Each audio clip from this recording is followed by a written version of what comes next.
Hello friends, welcome to Dnyanadeep Academy's online platform.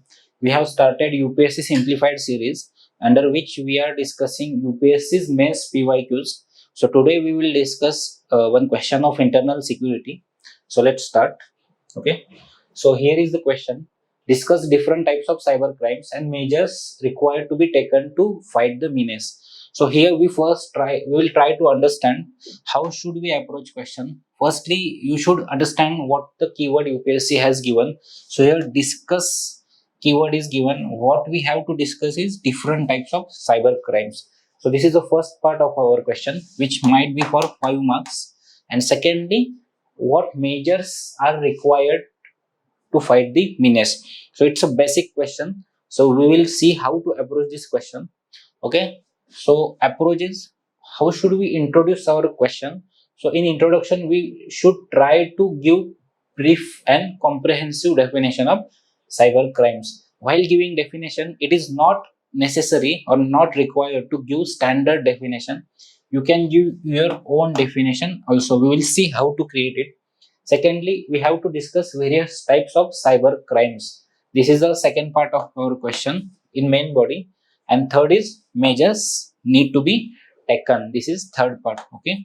So how will you go? We will go intro, body. In body, we will try to first discuss types of cyber crime. Second, measures. And lastly, we will write futuristic conclusion. So this is basic body of our question. So we'll start first with introduction. In introduction, we'll try to give definition of cyber crime. So here, cyber crime is defined as a crime where computer is the object of the crime or is used as a tool to commit an offense. So it's very basic.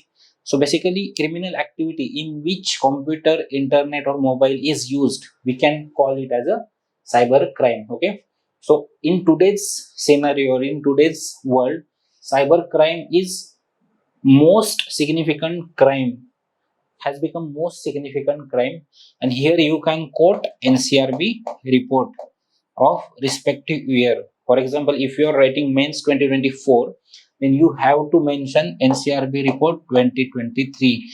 It is not supposed or not expected to write NCRB report of 2020 or 2021. This shows you are not have any update on your knowledge. Okay.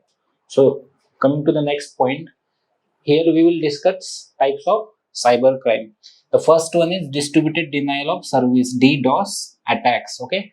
Here these are used to make an online service unavailable and take the network down by overwhelming the site with traffic from a variety of sources. So basically, what is DDoS? So here we will try to slow down the server or internet activity, and this ultimately can create economic slowdown by slowing down the pace of economic activity. Secondly, botnets.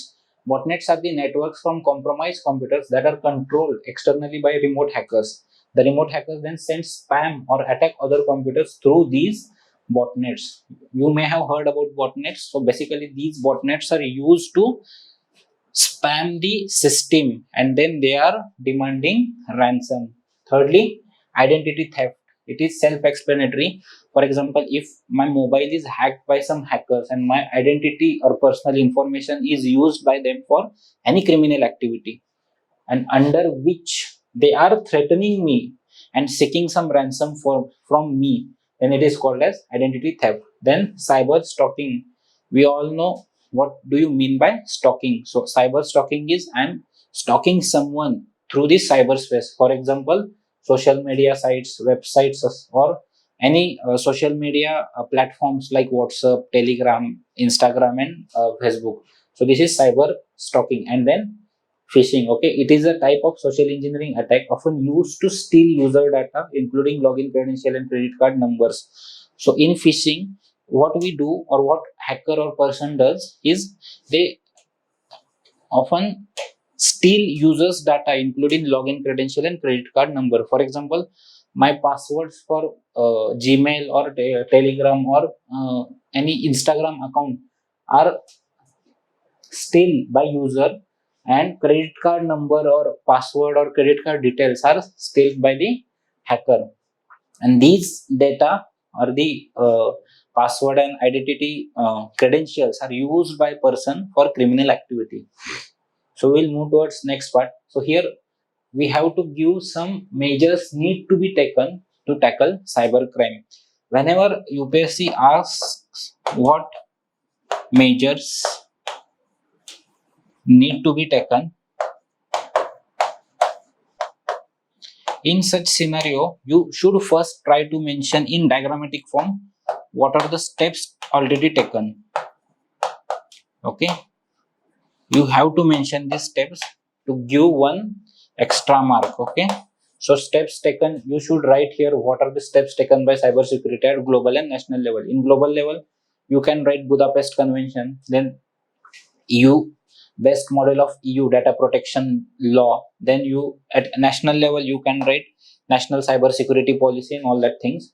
And then you are supposed to write measures need to be taken cyber crime. So first one is need for massive cyber security awareness campaign. Second one is need for a data protection law. For example, in India, data protection bill has been introduced in parliament, and then need for collaborative trigger mechanism at national plus international level where organizational collaboration and cooperation is needed. Okay, so these are some steps which you can write, and apart from that, here you also can mention the effective implementation of existing steps. For example, effective implementation of Budapest Convention, okay, to curb the cyber crime. So these are measures that supposed to taken, and then we will move towards the conclusion part. In conclusion, your conclusion should be futuristic and comprehensive. Here you are not supposed to write specific steps because they have already asked specific steps needed for the cyber crimes. So conclusion we can write, given the dependence of information technology in the present era, the need of hour for the government is to develop core skills in cyber security, data integrity and data security fields, while also setting stringent cyber security standards to protect banks and financial institutions. See here, some sort of way forward has been given, okay, but it's very comprehensive and it looks like a policy statement, okay, on the basis of which you can create any policy or institutional measure. So this kind of conclusion is expected from UPSC, where you are supposed to write comprehensive, futuristic, and very brief conclusion. Okay, so this is the question regarding internal security from UPSC PYQ. So friends, thank you so much.